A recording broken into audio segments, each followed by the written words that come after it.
तर त्याचं ना ऑलमोस्ट एव्हरी डे 2-2, 3-3 डिलिव्हरीज होत्या.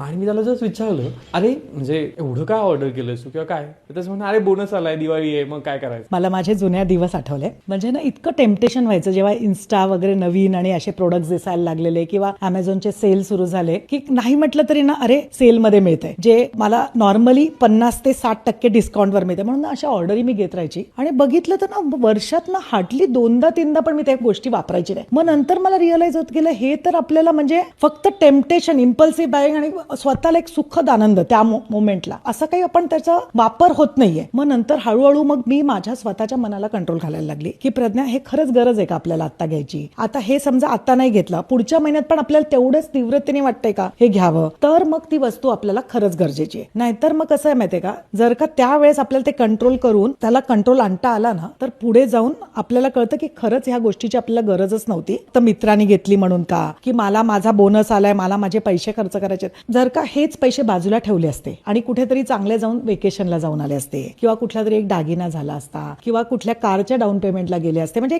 लॅपटॉपच्या म्हणजे कारणी लागले असते ना, तर त्याला त्याचा आनंद जास्त मिळाला असता. सो ते तुमची गरज ओळखा आधी तुम्ही. नाहीतर मग कसं होतं, मग तो वायफळ खर्च होतो आणि त्या खर्चाला तुम्हाला नंतर असं वाटतं अरे काय केलं या पैशांचं, किती वेळा ते कपडे घातले, किती वेळा त्या गोष्टी वापरल्या आपण.